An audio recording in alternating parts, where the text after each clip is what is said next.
And we are live. What's going on, folks? And welcome to a special edition of the Nuclear Golf Podcast. This is our 5th episode doing this now. We've been having some fun and having multiple episodes this week for Masters Week. My name is John. I'm the co-owner of Nuclear Golf and TW Legion. And I'm joined tonight by Tim Bowman, Hutch Bennett, Courtney Spitz. We're going to have a couple of guests join us throughout the show as well tonight, just to chat about the Masters. Before we get into it, today's show is sponsored by Blue Chew. Better sex is just a few clicks away. Visit bluechew.com today to learn more. And big thanks to Blue Chew for sponsoring today's episode. All right, fellas. Massive thanks. Always a big thanks. I see what you did there. Yeah. Right. Well, it's Masters Week, and I mean, the action's been pretty sweet the last couple days. You guys had a chance to watch the first 2 days? 100%. Been locked in. All of it at work. Yep. Yeah, It's Tim been a on that little West off and Coast on. time.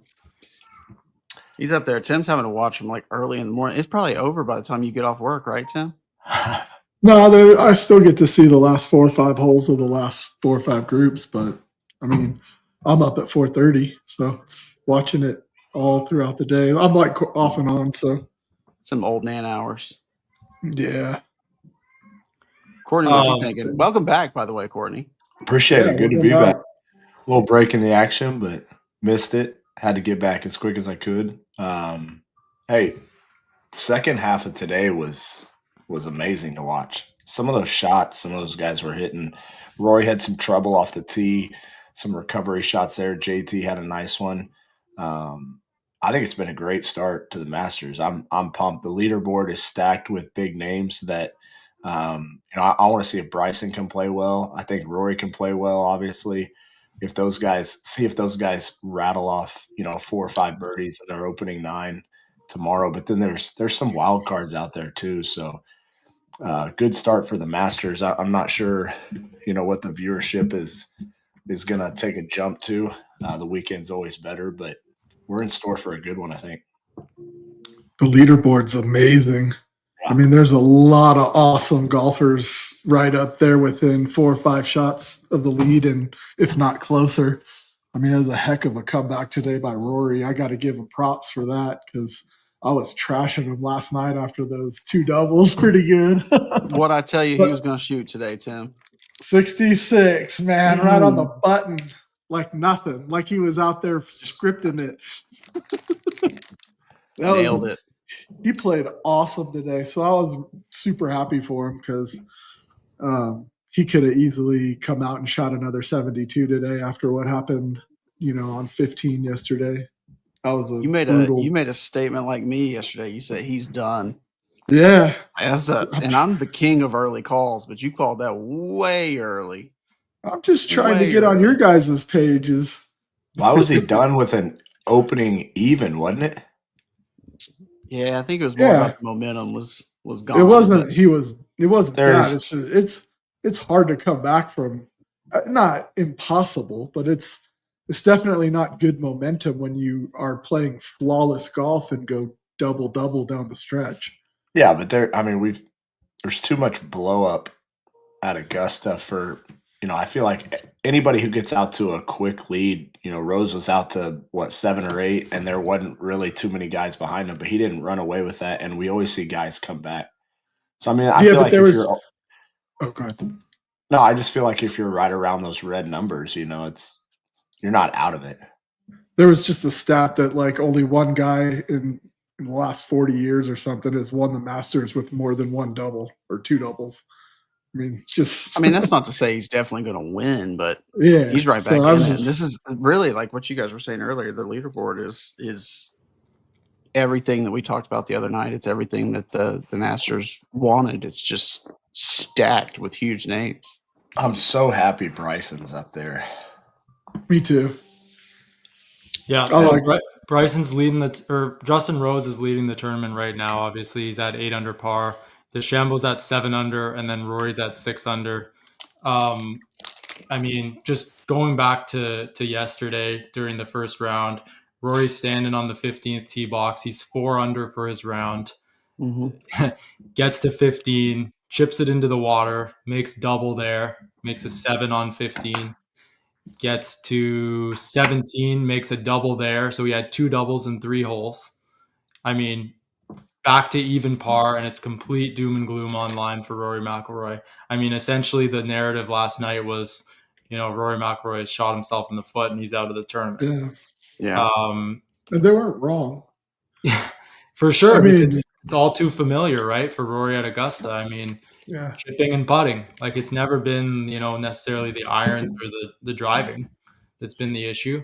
And then fast forward to today, he comes out, he shoots 6 under, 66. He's right back up there at the top. It was propelled by his eagle at the 13th hole today. Dude, that second shot was unreal. What did you think of that shot? Oh my God. The one from the Pines? Oh, dude, the way he got it to stop like that. I don't think people understand not just distance control, but ball striking from stuff like that. And I'm not saying I understand it either. I could hit that shot 100 times and I'm not hitting the green. But that's me neither. That's gotta be so difficult, and you have to be so precise. It's an amazing shot. Yeah, no, it's unreal shot there by Rory, and then he finished his round strong today, right? He didn't have any late hiccups coming home. I think that's kind of the key thing, and he said after his round today, the narrative last night was he didn't want the narrative today and going through the weekend to be that he's not able to get it done. He essentially said after his round that he proved to himself that he can continue to keep pushing and stay in contention, and I think today's a big step in the right direction for him as we head into the weekend. Biggest thing, John, was like, and it seems small, but it's very big for him, is that he made like a 3.5, 4 footer for par on 18.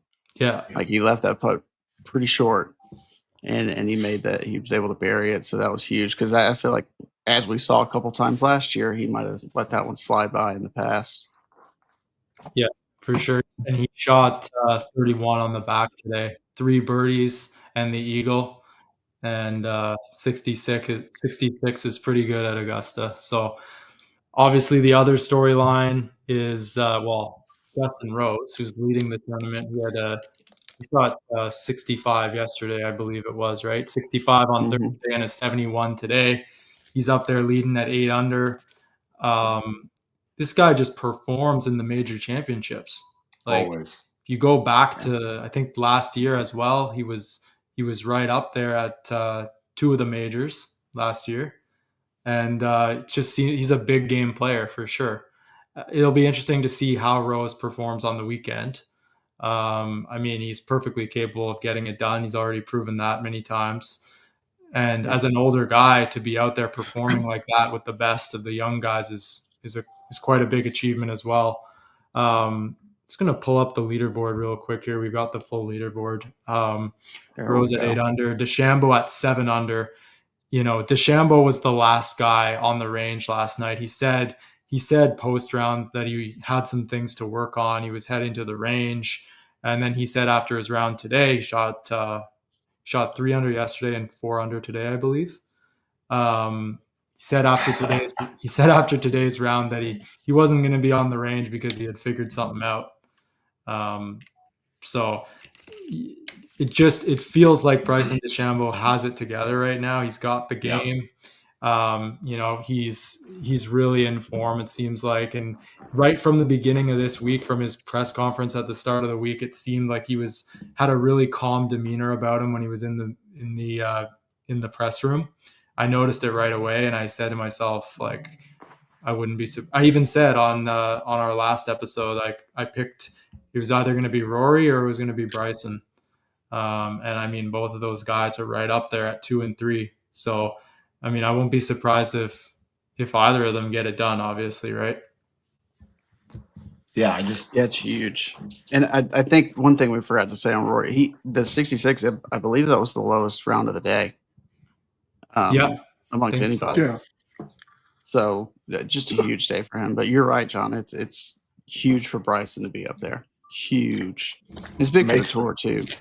Yes, that's a big component of it. It makes me laugh that he shot an opening 3 under at Augusta and felt like he had to go fix some flaws in his swing. Yeah, He was still out there at like 8:00 last night, right? yeah. Last guy out there.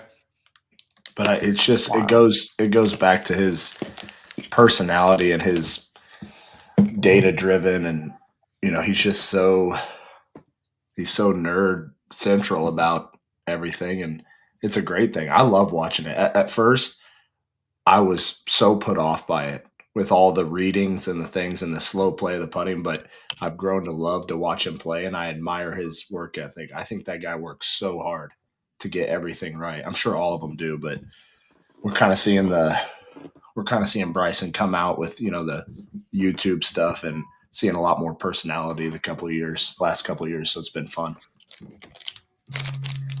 Yeah, no, absolutely. Actually, just talking about the range, Scotty Scheffler was the last man on the range tonight. Uh-oh.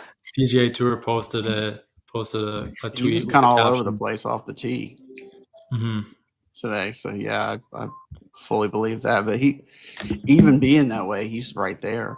I mean, that's just a testament to how good he is, I guess. But he's 3 back. It's funny. It's funny what working hard does, because I think on Monday or Tuesday, Max Homa was the guy hit the second most golf balls behind Bryson, and look, he's at even par. I mean, he was like minus 130 to miss the cut. Like, everybody was predicting him to play terrible. But when you even if you're playing terrible, or you're going through a bad spot, when you start working and you start putting the time in, you start playing better. I mean, you just do. And look at him. Credit to him, too. He came back today with 2 under. He's even right there in the mix. So guys that hit a lot of balls and put the work in usually play good. Usually. Moving day on Saturday is going to be, it's going to be so interesting to watch who goes where, if anybody comes back or anybody runs away. But did you see Scotty's shots today? Did you see much of his round? I've never seen a guy. Well, I feel like he comes out of every shot. Like his footing is all over the place sometimes. Oh, dude, that's his thing. I know. It's amazing to see. It's like, oh, he slipped, and then he sticks it 2 feet. It's just, I've never seen a golfer be, I don't want to say all over the place, because he's not. He's dialed in, but most of those guys are not. Their feet don't move that much, and I don't know why it caught my attention so much today watching this round, but it's crazy to see him not play good and still be up there.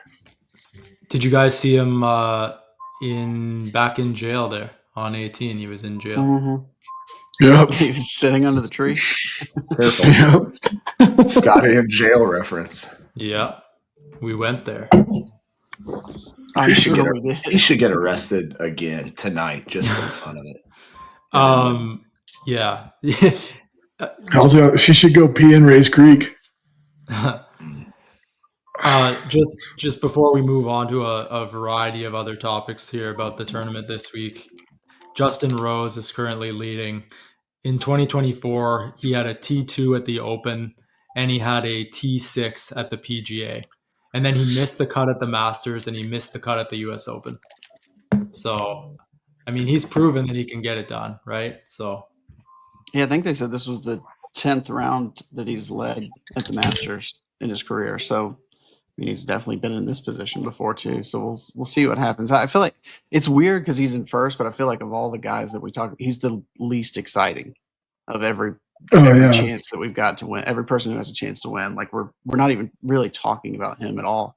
And he's been playing the best so far, but maybe that's just partly because today he was early, right? So he was done pretty quick, but done before really heated up with Scotty, and Rory kind of stole headlines this afternoon. But he's winning and we're barely talking about it, right? Like he's the least sexy option. He's the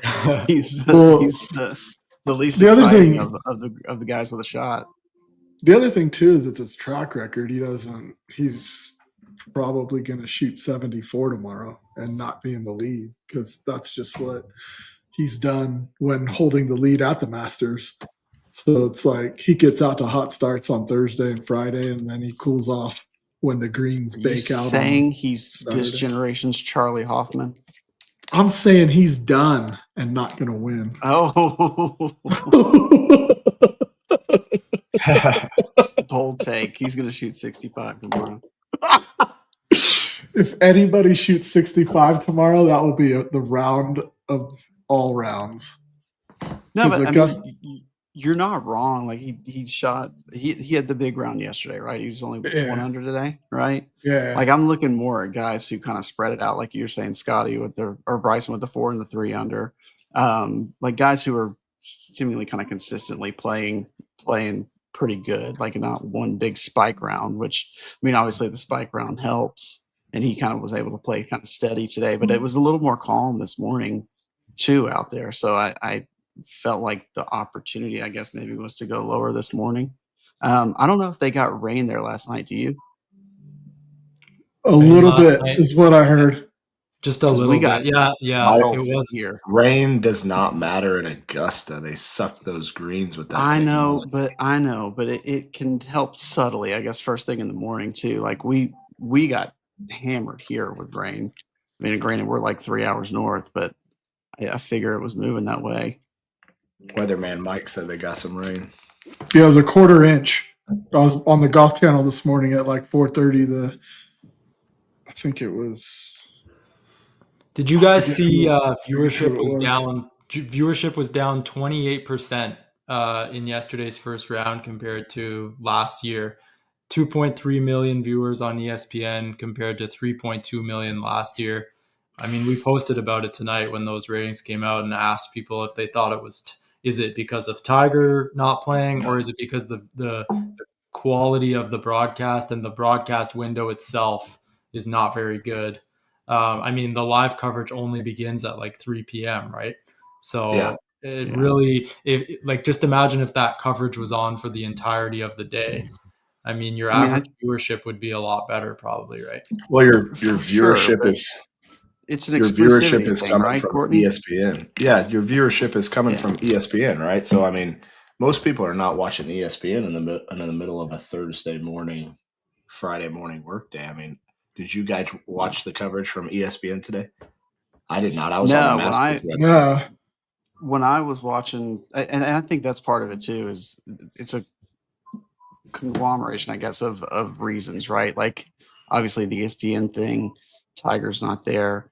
Then two, you got to consider like just the various different ways that we're able to watch it, Yes. right? Like we're Yes. watching it on the app. I never switched from the Yeah. app today. I Me didn't switch from neither. the app at all. And I have YouTube TV where I could have switched over and watched, YouTube TV, ESPN on my phone just as easily, but I was already on the app. So why did I need to change it?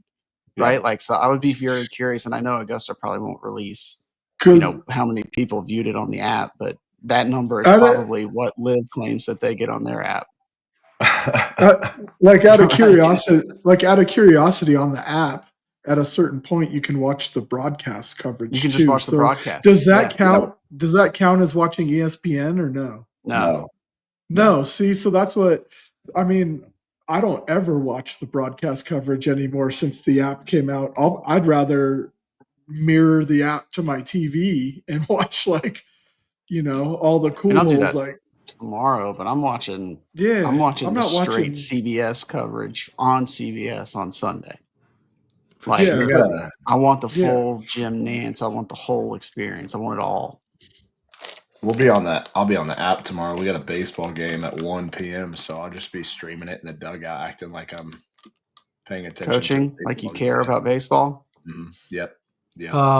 Interesting Not tweet the today. Interesting tweet today from Lil Wayne, of all guys. He actually he took to X. He complaining about the broadcast. He said the Masters blew it with this lack of coverage on Bryson. They got to stop hating on the live shit. This man is Dude. killing it, and I can't watch. Dude, you could watch you could darn near watch all of his freaking. I mean, Yeah. The comments. The comments from our live viewers on this episode are saying the same thing. Bryson watch getting full- zero coverage. I mean, you could watch holes 4, 5, and 6. 11, 12, and 13, 15 and 16, and then you can switch it over to the broadcast and watch it on the broadcast. Like, just because he's not a featured guy, he's still got a lot of coverage. But I will say he should have been a featured group. correct, yeah, probably, yeah. But on the main coverage, like, did it feel like to you guys like we weren't really seeing as much of Bryson as compared to some of the other guys like a Rory, or did you find it was pretty balanced? I felt like I watched the featured groups on the Masters website, and the only thing I saw was Rory, Scotty, Batia. There's a lot of Justin Thomas in there. JT was in there. Yep. A lot of Spieth. I didn't see I maybe I caught it at a different time. I didn't see Spieth. I didn't see any of Spieth, and I didn't see much of Bryson. So I mean, that's featured group coverage. So had I been switching back and forth, maybe I would have seen more Bryson. Yeah. Oh yeah. No, I thought you were saying that the main feed felt like featured group coverage. You know, you're right because you're right. You're right. But I agree with Hutch. Why is Bryson not featured? Yeah. Yeah. He's arguably the most recognizable face in golf right now. I mean, of active players between his YouTube following and as we talked about on a couple episodes ago, our last episode, he's probably the biggest name right now in golf. He should have been featured. But nobody's going to get that Tiger treatment where they're featured no matter what. That's because nobody is a Tiger or will ever. Yeah. Shut your mouth, Bubba. Yeah, there was an interesting tweet from Lou Stagner on X today. He said, the Masters needs more TV coverage and a bigger field. Yeah, the app is great, but I want US Open and the Open style TV coverage that goes from the crack of dawn until dark. I just want to inject it straight into my veins all day. Yeah. I also want a full field. I do not like a small field for a major, especially a field with a bunch of past champs and AMs that basically have zero chance of winning. So the Golf Stat Pro made his opinion known there. At the same time, it's the Masters, and they can do whatever they want. Yep. And that's why he feels the way he feels, because he's deprived coverage because the Masters can do it. And when they do that, it'll make you want more. It's like back in the day, 20, 30 years ago, you only got holes 9 through 18, and people just wanted more and more and more injected into my veins. Like, we heard that all the time then. But the coverage the Masters has now, it's crazy compared to what it was years and years ago. So like, I'm cool they got all these other apps this app we can use, because back then it was like you had to wait till it came on 13. That was it. You got 9 holes, buddy. 10 holes. And a couple highlights from the early holes because they weren't allowed to show them. All right, guys. Yesterday, one of the biggest moments of the day, amateur Jose Luis took a piss in Race Creek. So, I mean, this was one of the moments of the day. I mean, I got to say, it was this wasn't actually really going to be a story, I don't believe, because nobody really has phones at Augusta, right? So, I mean, the broadcast isn't going to show it. You're not going to see a fan showing this. The way that we found out about this was Jack Milko, who's a reporter for SB Nation, and Bob Herrig happened to see this happening while they were in the grandstands looking over one of the tee boxes. So I think they were positioned near 12, looking out towards 13. So they were on the green on 13. Yeah. I think he's playing with JT, right? JT was dealing with something on the green, needed like a ruling or something like that. And Jose Luis walked backwards, like 50 yards back towards Race Creek, and I guess just needed to go. So he went. And they asked him about it post round, and he was like, "Yeah, I'd do it again." Yeah. What do you guys think? I thought that comment, the whole "I'd do it again" shocked me. I totally expected him to say, "Hey, man, listen, I was in a bad spot. It is what it is. I had to take care of some business." But he was so nonchalant about it. Yeah, I did that.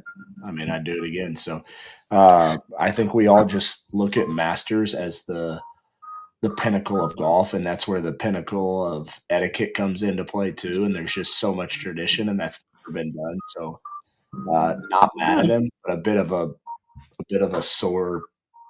It's never been done that we know of, right? Like, Yeah. Bro, there ain't nobody doing that.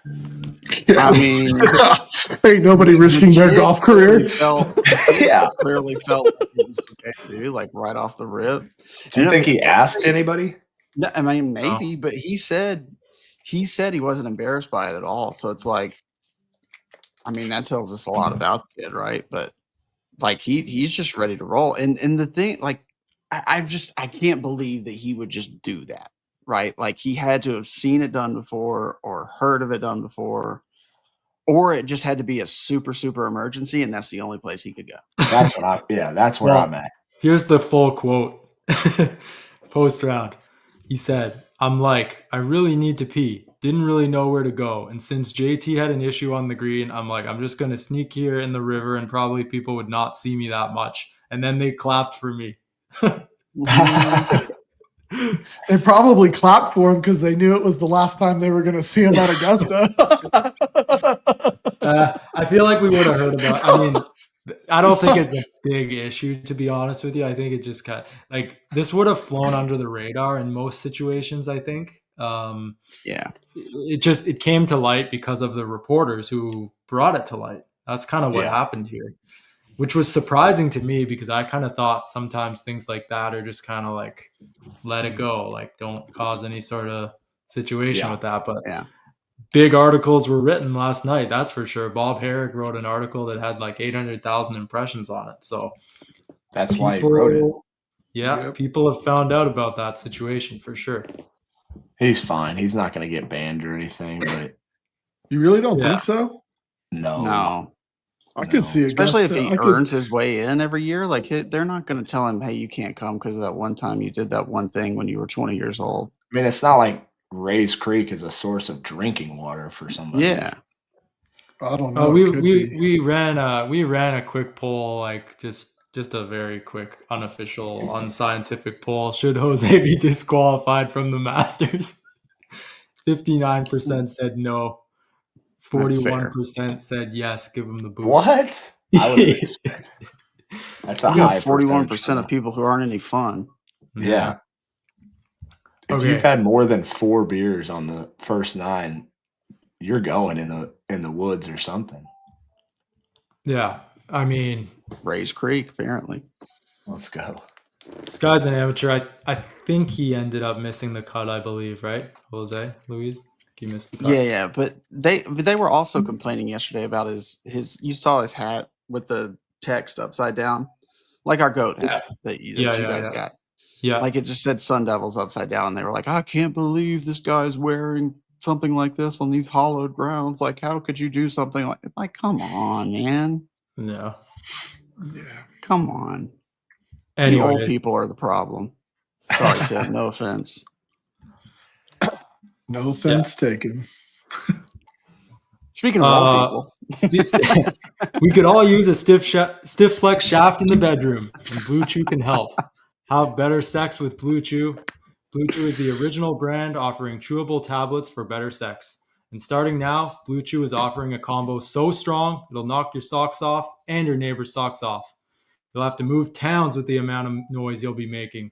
Blue Chew Max has arrived and it combines the active ingredients of Viagra and Cialis into one chewable. This combo acts fast and lasts. Great sex is just a few clicks away. Sign up today at bluechew.com. Consult with one of their licensed medical providers. And once you're approved, you'll receive your prescription within days. Blue Chew tablets are made in the USA, prepared and shipped directly to your door. The best part, it's all done online. That means no visits to the doctor's office, no awkward conversations, and no waiting in line at the pharmacy. Make life easier by getting harder and discover your options at bluechew.com. And we've got a special deal for our listeners today. Try your first month of Blue Chew free when you use promo code Nuclr. Just pay $5 shipping. That's promo code Nuclr, Nuclr. Visit bluechew.com for more details and important safety information. And we thank Blue Chew for sponsoring the podcast. Huge thanks to Blue Chew for that. Fellas, we got to talk a little bit too about about the old guys that we thought were going to make the cut. We had Fred Couples, who essentially turned back the clock yesterday. He shot one under par 71, I think it was. And then today he was kind of lurking around for a while, and it seemed like he was maybe going to make it. Ended up missing the cut, and so did Bernard Langer. Bernard Langer was out there, playing pretty well. He needed to make a par on 18 today, but he ended up, I think he flubbed his chip, and then he missed like a 10-footer for par. So Bernard Langer, he tried to bump one into the hill, and it just kind of stuck a little more, and then it left him with a little too long of a putt, and he made a bogey. yeah, But they still gave him like a super cool send off with his family and his grandkids, and maybe his great grandkids. I don't know. That kid looked pretty young. He's kind of old, so they gave him like a super cool send off though. That was nice. yeah. Bernard, 67 years old. He had announced that this would be his final Masters. Tim's like, I remember that age. 67 years ago. It's pretty cool though to see a guy playing like that, like thinking that he could make the cut at age 67. Like it's pretty wild. And he should have. And he really should have easily. He could have easily made it.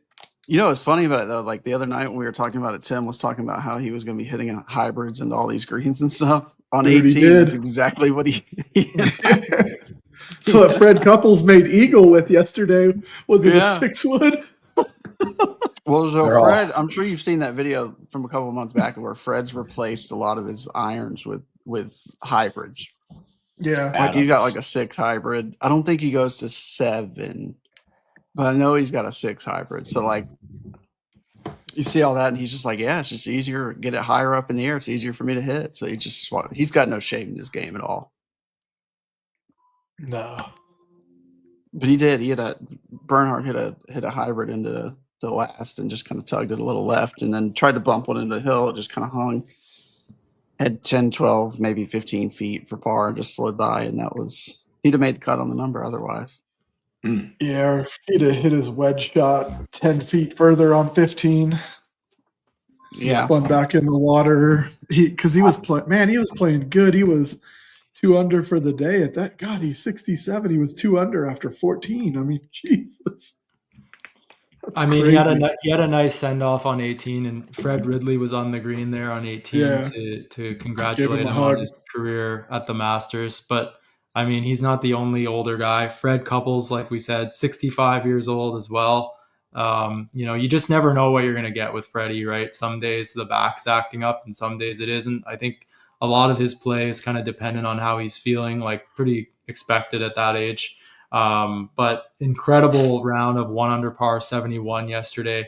And then today didn't do as well. He shot, what did he shoot today? He shot 77. Today. Yeah, 77 today. So he didn't really have much of a chance at making it. But that Eagle 2 yesterday, he holed out from 200 or 191 yards yesterday on the 14th hole with a hybrid. 6-wood. Was it a 6-wood? I thought I read 6 hybrid. 6 hybrid. Yeah. Yeah. Okay. Yeah. Such a normal shot for those guys, though. Crazy. He says that they can hit them so high they feel like they have a chance of stopping the ball.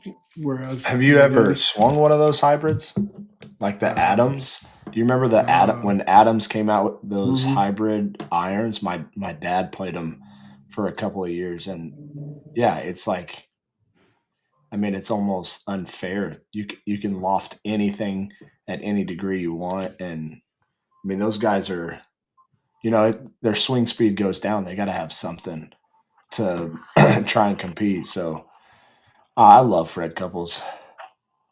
Freddie's a beauty. Yesterday he had that moment there with the gallery on. Was it after the hole out? Or was it after a birdie? He just went over to the rope line and just started mixing it up with a guy in the gallery like it was his brother. Unreal. I mean, you don't see that from a lot of guys, right? He's like got that nonchalant, chill factor to him. He's just a unique guy. He's been around for a long time, and it's awesome. That's why he can do stuff like speak his mind or say things that he probably shouldn't say, and nobody seems to care. Yeah, Like, exactly. it's just like, oh, well, whatever. He's still cool. Yeah. Other notable miscuts as well. Cam Smith missed the cut. He Yeah. shot 6 over today.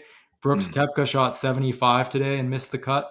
Phil He made shot, an 8 on 18 to miss the cut. he made an 8 on By the 18. way. Yeah. That's yeah. That was his tournament right there. Yeah, well, he made a bogey on 17 too, so he was 5 over on the last 2 holes. What did he end up at? He +5, wasn't in it? total? Yeah, 75 today, and I think +5 for the week. So he was fine. So he was 5 over on those last 2 holes. And that one's probably the most shocking. I would say Brooks missing the cut is probably the most shocking out of anybody. He's trying to talk like he's still in the mix of top 10 players in the world. And for all rights, I think he could be, but his play just isn't there. And, there's going to start being correlations made to these live guys not performing well because they're not already playing. been them. Yeah, I know. I'm just saying, like, you expect Brooks to make cuts at the majors. I mean, plain and simple. And he's the biggest name outside of Bryson that I think of that not on the PGA Tour. He's got to make the cut, and I want to see him play on the weekend. I'm a fan of Brooks. I like him, but shocker there. That's not the only guy there. Phil shot 2 over today, finished the tournament +5. He didn't make the cut either. Coming off a pretty strong finish there at Doral. Sergio Garcia was out there dressed like a hot dog yesterday. Ronald McDonald, you mean? McDonald, one or the other, but I mean, it looked like ketchup and mustard to me. He finished the tournament 4 over, I believe, and missed the cut by a couple strokes. Darn. And DJ has been, I mean, according to Paulina Gretzky's Instagram stories, there's been a lot of partying going on. I mean, outside of tournament weeks, DJ missed the cut this week, 1 shot below the cut line. So, and Rahm makes it on the cut line. Rahm makes it on the cut line. He was a frustrated guy out there. He nearly snapped his club yesterday. There's just moments where he looks really flustered out there and just doesn't seem all at ease and comfortable. It's kind of hard to describe. Just looks a little bit miserable sometimes, especially when he went 8 shots back of the lead pretty early on in the first round at one point there on Thursday. And I mean, we've seen kind of how Tiger responds when he's 8 or 9 back on day one. It's not a happy feeling for these guys, right? They're coming into the tournament with the goal of winning, and then middle of your round, you're 8 or 9 back, and it just probably feels like too big of a mountain to climb at that point. So it's tough. I mean, you want to see all these guys up at the top of the board, right? We want live guys to be up there. We want the best live guys and the best PGA Tour guys going at it. And luckily, we have the Bryson, Rory, Scheffler, Rose. We have that dynamic this weekend. So we do have a live guy there at the top, which is good. We have Hatton there too. Yeah. If he didn't miss that 6-incher on 17 or 16 or what was it? 17. 17. It was 17. I was more impressed that he made the 5-footer coming back. So was I. I was like, holy moly, what just happened? Well, that wasn't the only guy actually that missed a short putt there today. Cameron Young, he missed 2. Oh no. 3 putted from a foot. Like he 4 putted the hole, I believe. Oh no. Yeah, I must have missed this. Yeah, started out with what, like a 12-footer, Tim? And then he was within a foot. And then he just went up, knocked it by, and then knocked it by again. And like then finally marked it. He had to have missed like 2 putts that were both inside 2 feet. Yeah. Or a foot. Were we getting into like Ernie range or like what? Yes.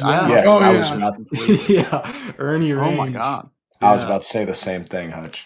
Yeah. The first one was probably like that far, and then the second one was probably a little further. And the same thing with Hatton. He had to make like a 4.5-footer, not the 5 putt. Hatton is the one guy. Hatton is the one guy that will snap a club too.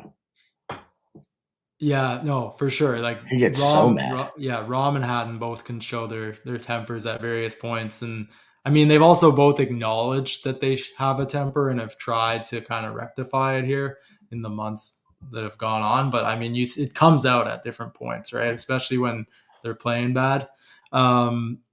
Nick Dunlap shot 90 on Thursday. 90. Oh, I mean, that's a no. score that at Augusta, I'd shoot a lot higher than 90, but I mean, I'd typically shoot like high 80s, low 90s. Did you see the article on him hitting balls at his Airbnb? Yeah, I have the quote here. He said, "I hit a couple buckets of balls at my Airbnb into the woods last night. I had more of a knot in my stomach today than I've ever had starting a round of golf." He responded today with a 71. So, I mean, he ends up missing the cut, obviously, right? 17 over par. But, I mean, what a comeback from yesterday. And he said, I just saw the Cam Young video. Oh, my God. Oh, my God. Yeah. The Dunlap, he said most guys probably would have just WP, you know? Yeah. They just, and so I agree. We got some viewers that are commenting, like, credit to Dunlap for not withdrawing after that 90. But I'm happy to see he shot a 71 because 90 for a pro, that might be the highest I've heard of in a tournament.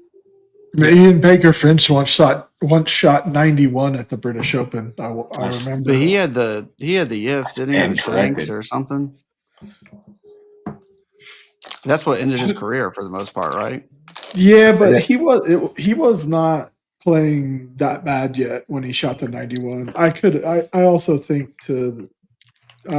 wind was a factor that day, obviously. But listen, yesterday we were in a group chat with some of my buddies that we go on a golf trip with, and literally I just said it as a joke. Like I always, when we have these big tournaments, I always go and look at who's in last.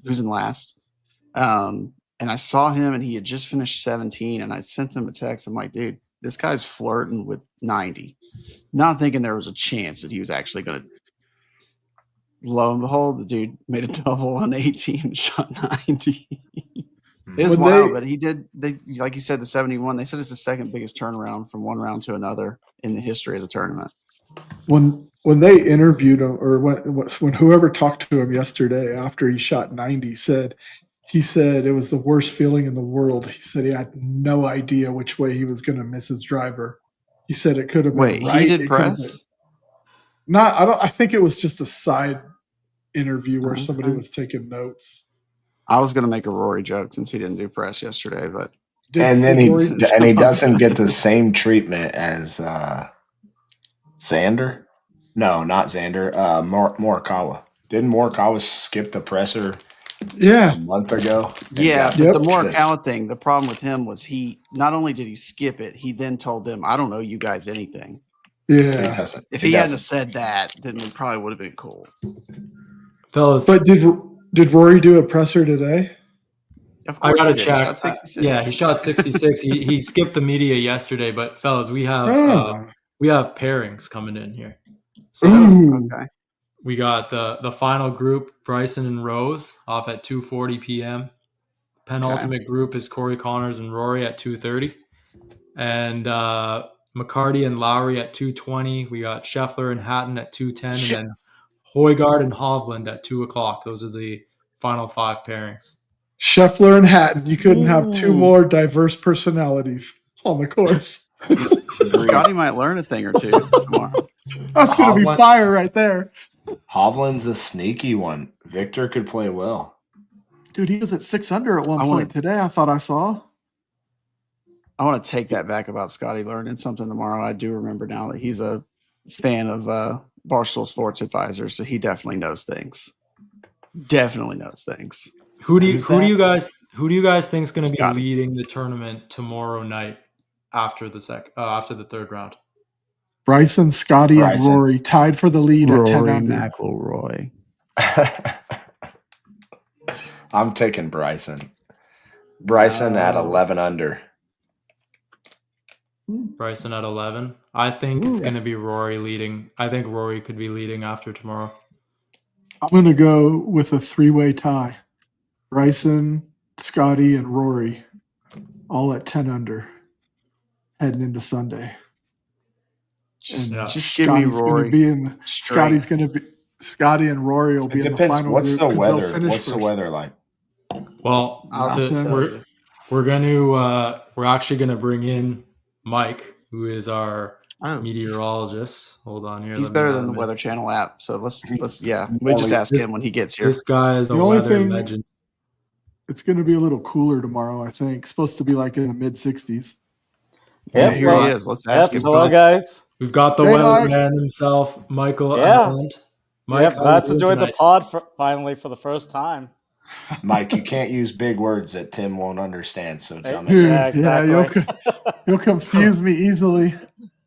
Yeah, Um, but Mike, for those who aren't familiar with you, just before we get started, this man works at the National Weather Service.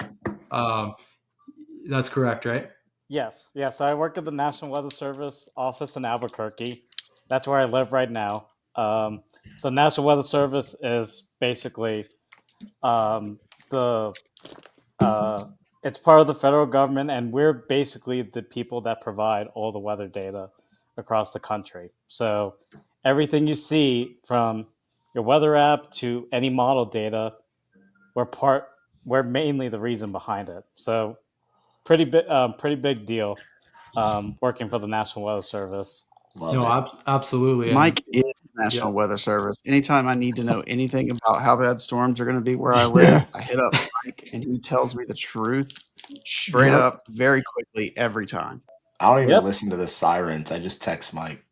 Yeah, there you go. like Mike, before we get into the weather on the weekend, I just want to talk a little bit about kind of the history of you involved with Nuclr and TW Legion, because this goes way back. Like we met years before Nuclr ever existed, right? You were doing weather reports and forecasts. You were sending radar. You were doing like live shows, live video for Tigers tournaments every time he was playing. You and some of your student colleagues when you were going to FSU.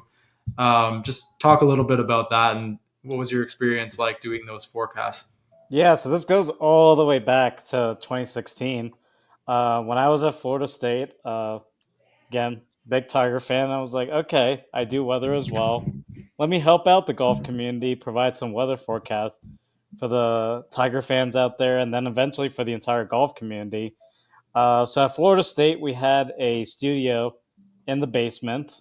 That was in the old building, and then eventually they moved it into the new meteorology building right across the sidewalk, basically.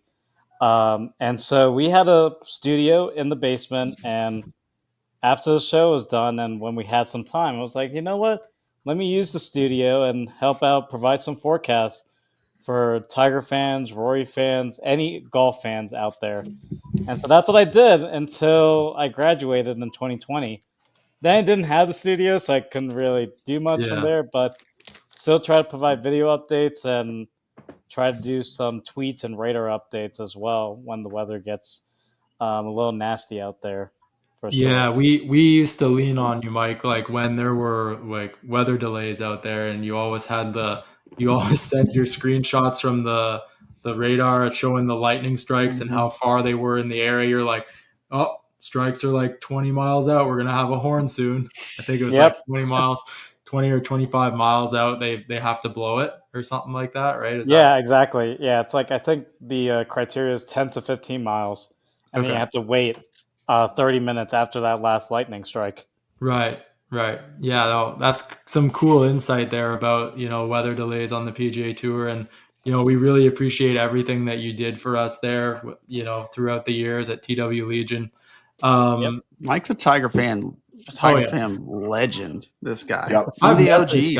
I've met this guy. We golfed together when I went to Dallas. What was that?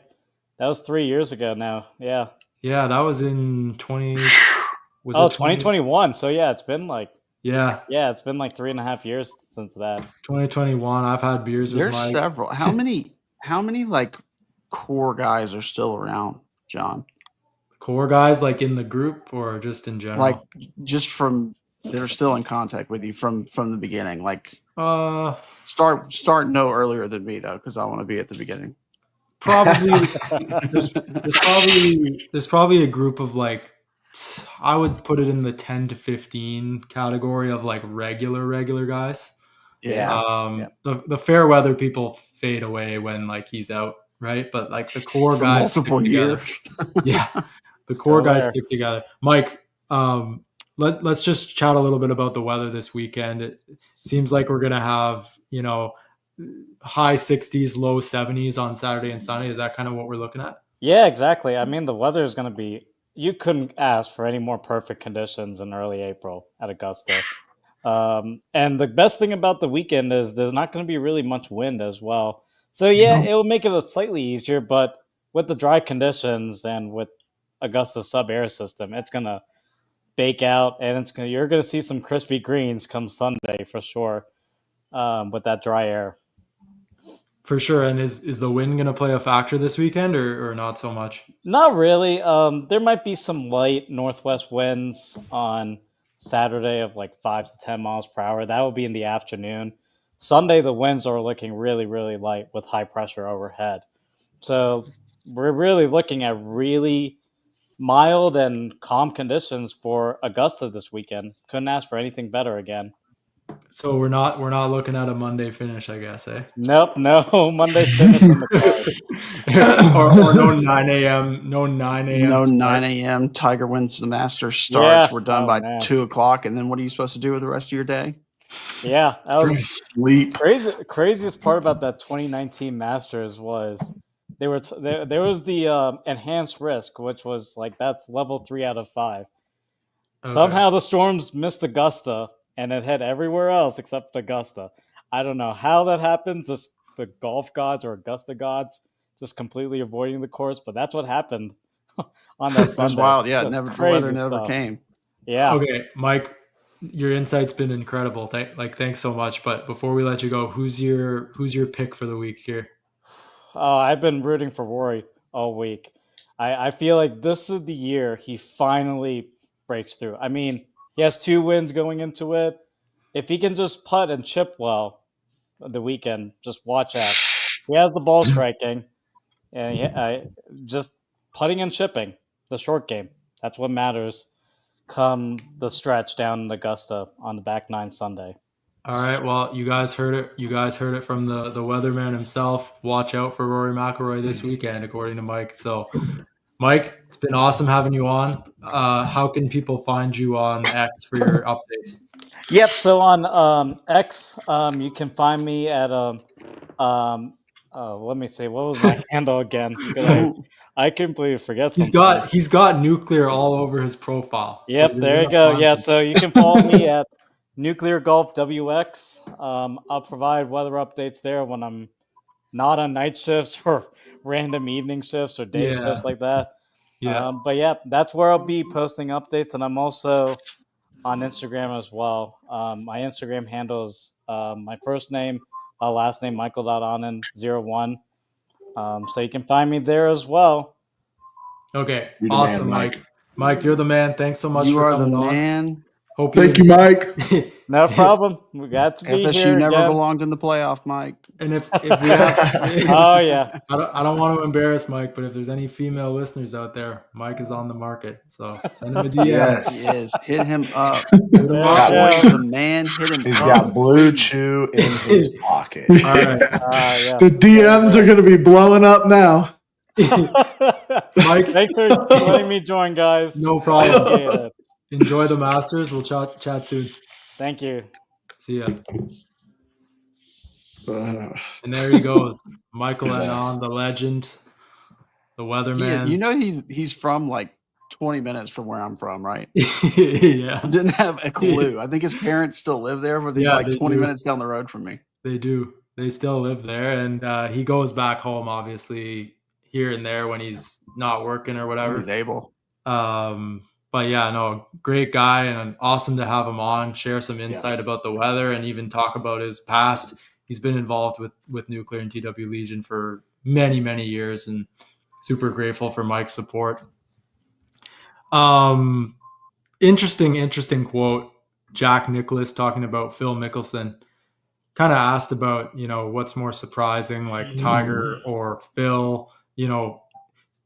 Essentially his quote was, well, I don't know what level Phil is competing at. I guess he's still playing.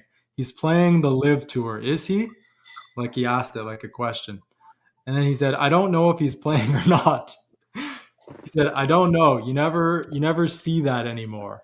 So I mean, I don't know. People were saying like he wasn't taking a dig at like Phil necessarily. They said he was more so taking a dig at like Liv, and that like you don't see them like broadcasting wise. Yeah. What'd you guys think of that? I thought it was kind of interesting. Thought it was Jack carrying the PGA Tour's water. Yeah, Yeah. probably And about right. he nailed it on the head too, though. Like, I mean, what are those guys actually doing? It's like Making a boatload of money. Yeah, well, there's a lot of athletes that are doing that, but I just feel they're not in the contention of the everyday conversation, especially Phil. It feels like Phil's trying to hang on to the spotlight a little bit here and there. And his play is never going to be backing that up anymore. I think we've seen the last of Phil in any run. I don't think he'll make another run at anything significant on a PGA Tour level. Well, I mean, he only plays 4 PGA Tour tournaments a year. Well, right? Like, but well, no, he's not qualified for the U.S. Open, is he? No, he's not. But I'm sure they'll give him an exemption.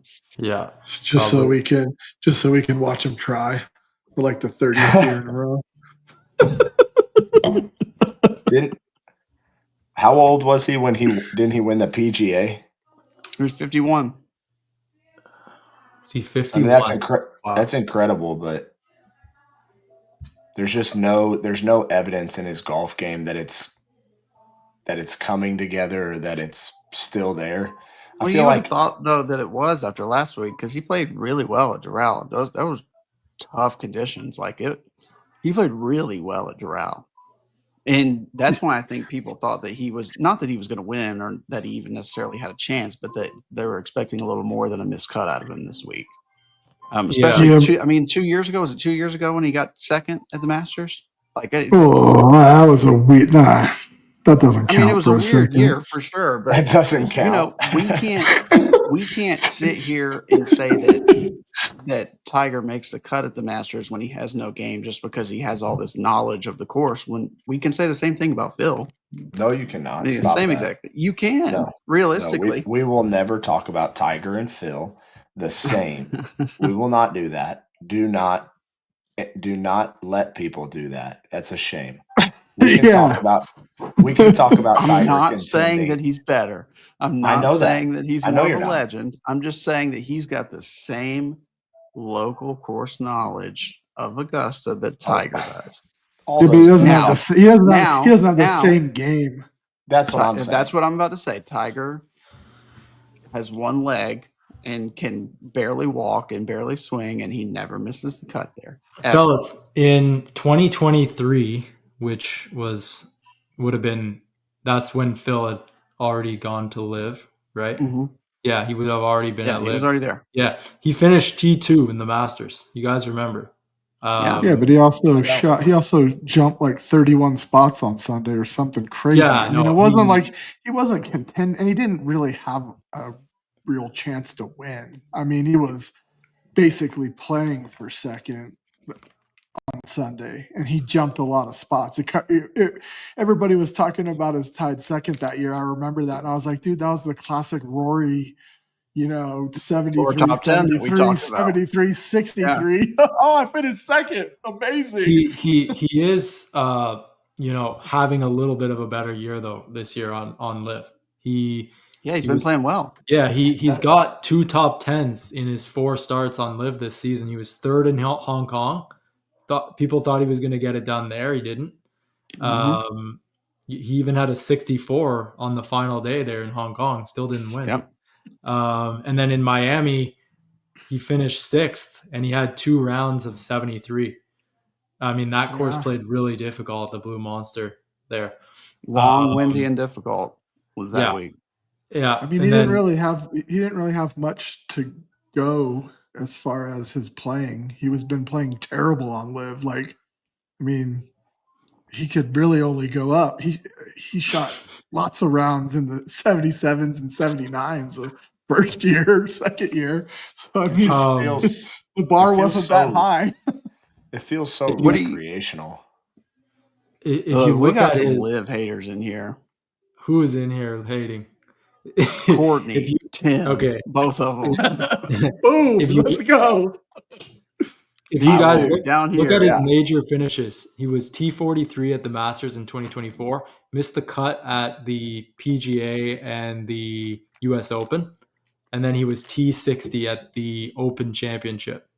I mean, so Yeah. It and then just in seems 20, like yeah.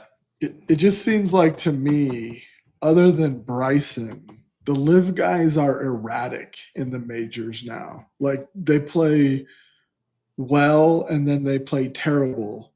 Like Bryson's the only one that seems to be consistent, in my opinion, and it just looks that way. You hear all this build up to the Joaquin Neiman, he's going to contend. Well, he's 2 over. Rom's 2 over. DJ misses the cut. Like these Brooks is 75, misses the cut. Out of the 12 guys, there's only 2 guys that are in contention. To be fair, Bryson and Hatton, and Bryson to me is the only one that he's growing the game. He's doing everything. He's everywhere. He practices all the time. He wants to win. It feels to me like he still wants a legacy. And the other guys are just kind of like, I got paid. Yeah, I feel like they sold their soul. They have no joy. I don't think you can say that about Brooks. No. I don't think you can say that about Brooks. He seems pretty unhappy. Did you guys see Patrick Reed, another live guy, made some comments yesterday after he fired a 1 under par 71. I don't have the exact quotes in front of me, but he basically said like 1 under is not a bad round, right? And I mean, Not at all. Just going on about his putting, like how bad it was. Like his attitude in the post round was not great. Like he said the putter was terrible. He said like the putter's on vacation and needs to get to Augusta or something along the lines of that. Not sure what Reed actually shot today, but Billy Horschel missed the cut at the Masters. He said, sucks to miss the cut at the Masters. Score doesn't indicate how solid I played over 36 holes. Just didn't score very well. 5 3-putts and played the par 5s in 1 over. Putter was cold this week again. One of the positive takeaways from this week is mentally, this is the best Masters I've ever had. And then he ended his post, thank you for all the Go Gators and Gator Chomps this past week. Loved it. Billy Horschel. I love Billy. After missing the cut. Reed shot 2 under today. Yeah, I was about to say he's 3 under for the tournament. Yeah, I guess he's in contention too. So yeah, he's up there. I mean, he's up there. Yeah. How about that live guy playing well? Oh yeah. 3 out of 12, 25%. Ooh, that's incredible. Man, we should get 50 of those guys in there. He's adjusting the bunkers with all his wedges. Yeah. Actually, there's no rough at Augusta, so he doesn't have to fluff the I ball. can't defend Patrick Reed, but I will defend the other live guys till my dying breath. What are you defending? I like live. I'm a live guy. You know what it is? What do you like about it? I like chaos. That's what I like. And there's chaos in the golf world. Well, there was. Now it's just kind of getting annoying. But at the beginning, it was just straight chaos. I've always liked the chaos. I mean, we've embraced the chaos, reporting on both ends of it. We got some quotes coming in from Rory McIlroy because he did indeed speak with the media today after blowing them off yesterday. He was asked about his situation on 15. Here's some new quotes that I haven't seen until right now. Yeah, I hit 2 good shots into 15 yesterday, and I felt like I hit a pretty good chip shot. I was really surprised at not so much the speed. I knew it was a fast chip. I've had that chip 100 times around this golf course. It was just more the first bounce was so firm. I mean, that green is so much firmer than any other green, even the 3 newer greens. And like at that point, I didn't know that, a couple of people had done that before I did it as well. Yeah, and then I actually, I was obviously surprised that I had done that, and I forgot that I could try to play it again. I went straight to the drop zone, and then afterwards I was thinking like, oh, I could have tried to just chip that again. But I was, it was just one of those things where I think that's the thing. I was so frustrated last night because I played so well, and you can make these big numbers from absolutely nowhere on this golf course, just like the most benign position. And then he was talking about today. It was nice to make a 4 there. I guess just keep the momentum going that I had built up through those previous holes, 10, 11, 13.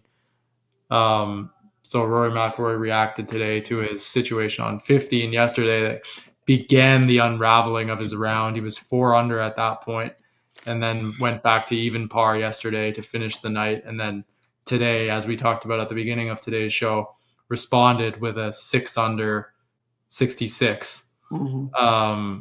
Rory's right up there. Do you guys expect that Rory's gonna just keep the pedal to the gas this weekend and stay up in that top 3? Is he gonna take command of the tournament and be leading after tomorrow? What do you think? Yeah, Hutch He's gonna win. flashing some signs around here. Was he from California? That's a Jameis Winston W. He's gonna win. Famous Jameis. That's no, Rory's playing great right now. It's huge. So like the big thing, and this is why I want him to be leading after tomorrow, because it would be, if he is able to go on and win, it would be like the biggest storybook thing for him to overcome what happened in, was it 2011? Yeah, I think when so. He blew it. Like for him to overcome having that lead and blowing it, now he comes back, has another lead, because if he has a lead tomorrow night, the narrative until he tees off on Sunday is going to be, oh, here we go again. This is what's going to happen again. And is he going to be able to hold on this time, or is he going to choke, or this, that, or the other? For him to overcome that would be just massive, and it would be great storyline for it. Now, I hope along the way, like we've got serious challenges from DeChambeau, from Scheffler, maybe even Justin Rose, but like again, the big guys that we're talking about, just make it an epic Masters. They need it to be an epic Masters, especially with no, as bad as it is with no Tiger. Not saying he would be contending, but just the hype is so much more when he's there. It truly is an epic Masters, like shaping up. Like if you really look at the board, like it's an international. Telling you, we got, I mean, Justin Rose, DeChambeau, McIlroy, Corey Connors, Canadian, Scheffler, Lowry from Ireland, Hatton, McCarty, Jason Day, Australia, Hovland, Norway, Højgaard, Morikawa, Matsuyama. Like this is all top 15. Ludwig is up there, T12, like just 5 shots back. Sung Jae Im from Korea, and then Xander. Yeah. Like we've got, I mean, that board is just littered with big names. There's the potential for some fireworks. Like there's a lot of guys at 3, 4, and 5 under, and if they have a good round tomorrow, it's going to be a wild finish. It'd be a shock at this point if it's not a great weekend. Oh yeah, like yeah. I don't see a way that it could shake especially out. Especially with not a great weekend, especially with the weather. And yes, still conditions are going to be ideal scoring conditions as much as they're ideal at Augusta. I mean, it's tough greens. You got to putt. I do think that Rory and the guys that are in the top 10, I don't see any of them faltering, so to speak. I think whoever wins this is going to legitimately have to win the tournament. Yeah. Like, whoever wins is going to have to beat Rory. He's going to be there. He's going to hit great shots. He's going to make some birdies. I can't say that Rory's – go ahead. I was just going to say it'll have to be like a Charles Schwartzel finish where they birdied, 15, 16, 17, and 18 to beat one of these guys in the top 10. I think that's what I think. Well, I agree. Here's some data. So Data Golf, which has a model of, they put all these numbers together and crunch probabilities and whatnot. Highest odds of winning the tournament, 18.7%, they say is the chance that McIlroy has to win. Next best chance is DeChambeau at 16.2%. And then they've got Rose at 11.3%. And they have Scheffler at 14.8%. Hatton and Lowry are both 4.5% and 5%. And then they've got Corey Connors actually with an 8% chance of winning the tournament.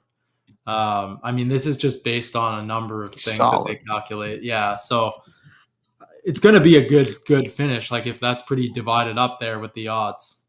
So it's not like they've got a guy at like 80% chance of winning right now. Obviously, so much can No, happen. no. There's still 36 holes to play. There's so much there's golf. There's going to be drama all tomorrow. weekend long. Tomorrow. Yeah. That was a big It's day. gonna- Somebody could separate themselves tomorrow and we could be having a totally different conversation, or we could still have a, like Tim said, a tie at the top or a one-shot lead here or there. I mean, I'm going to be glued tomorrow. I'll be curious. I'll be interested to see on Sunday if it is as close as we think it is, and there's 4 or 5 guys, 6 guys in the hunt. I just remember, I always go back to 2019 when Tiger was in the hunt, and guy after guy after guy went in the water on 12. And Tiger is so disciplined. He's like, he just basically followed Jack. Like, he was like, hit the middle of the green, go in between the 2 bunkers. It doesn't matter if the pin's on the left or the right, but these guys go at the pin. And it's like, have you not watched a Masters before? Like, you're playing I'm in sure it. they know it. They just get caught up in the No. moment. They're like, That I'm was gonna the be different. Tiger. That was the Tiger intimidation. Dude, 4 guys went in the water that day on 12. And People I'll have be talked. curious. People have Go talked ahead. about that before. Like those guys going into the water, people have talked about how when you're playing with Tiger, the crowds are different and the feel is different and there's so many more eyes on you and you get overwhelmed at times. And people also talk about the wind above the trees at Augusta and stuff like that. And I'm with you, Tim.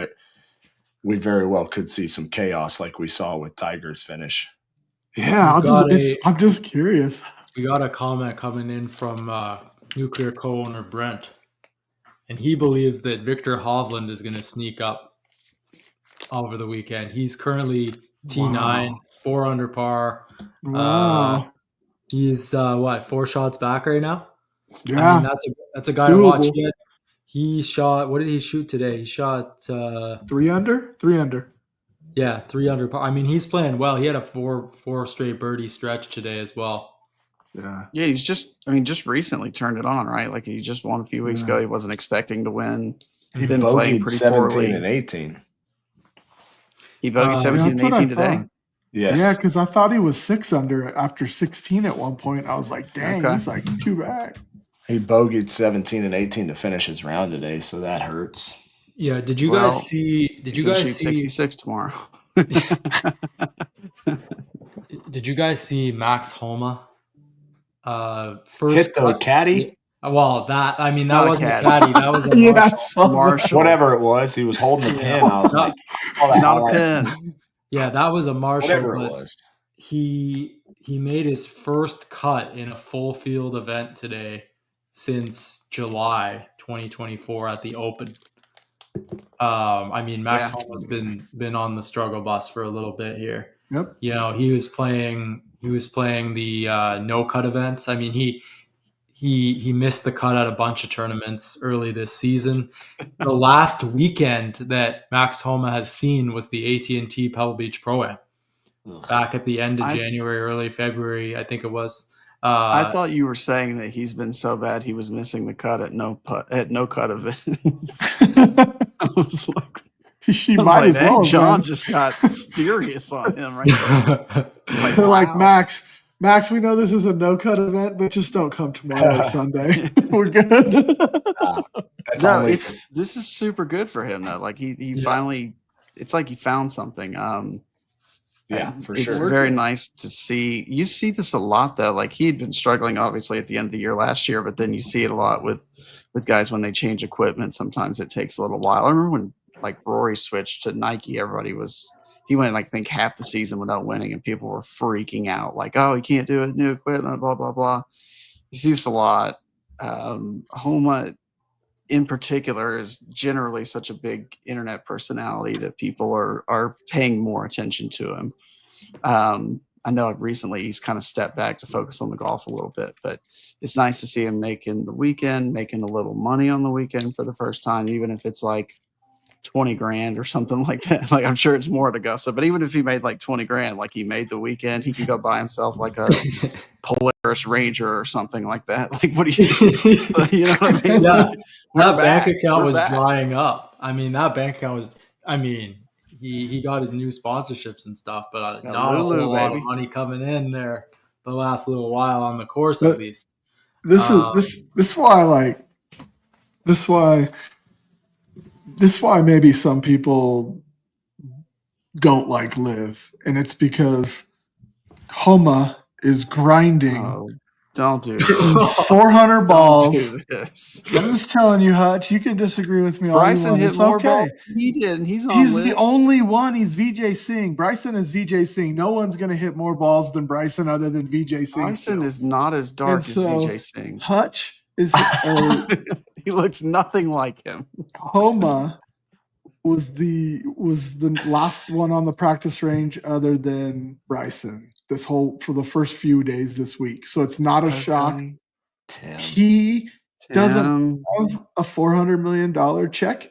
He didn't get because one. he doesn't care, right? It's because they come Tim is your on. grandpa, and you're sitting next to him Just at the saying, man. table. When and you he's have I to, like, when you know. have, when you, if when you you have work to- hard, He's the son, guy. He's the When you guy have to who was scratch- yelling when the No, NBA started I'm the wearing baggy voice- shorts. I'm the voice headbands of and stuff reason. like I'm the voice of reason when the young whippersnappers are trying to make a point, and it's like, dude, these guys already got 400 million in their checking account, and some guys got to work for it. Hey, all right, Tim. Can Let's you pivot. believe these guys Let's are pivot. using drivers made out of metal instead of wood? Who needs this stuff?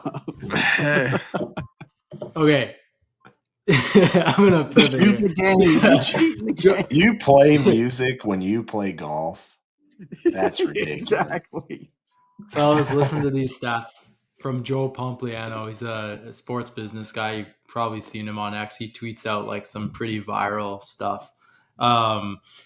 This is just Masters merchandise revenue. So the Masters will do about 70 million in merchandise sales this week alone. That's 10 million a day, 1 million an hour, 16,000 a minute, $277 every second. The largest unconfirmed single purchase was 36,000 in 2022. Their merch operation is just insane. Like, I don't know if you guys have seen, I don't know if any of you guys have been to Augusta, but the photos online of their merch, like it's not even a merch tent, like it's a merch building. Yeah. It's insane. It's a village, is what it Yeah. is. It's crazy. Like the lines and stuff are wild, and like Mhm. you're grabbing stuff off the wall. Like I can't even imagine how much stuff they have, and they're constantly bringing new inventory in. It must Dude, just and be I can tell you, like, as somebody who's semi-local to Augusta, like when people around here go to the Masters, like they take full-on orders from people. Mhm. Like, I mean, I'm talking, I got texts from 2 or 3 different people this week saying, like, on Sunday, saying, like, hey, I'm going tomorrow. Like, what should I get you? Can I get you anything? Blah, blah, blah. And they're getting it for 10, 15 people. Like, and that's how people come home with these giant hauls and stuff. So it's kind of, it's wild. It is wild the things people do for this stuff. I thought And of course, Monday got rained out, so the stuff I wanted, I didn't get. Yeah, It's always next year. they got like multiple buildings, I think, at Augusta National just For sure. merch.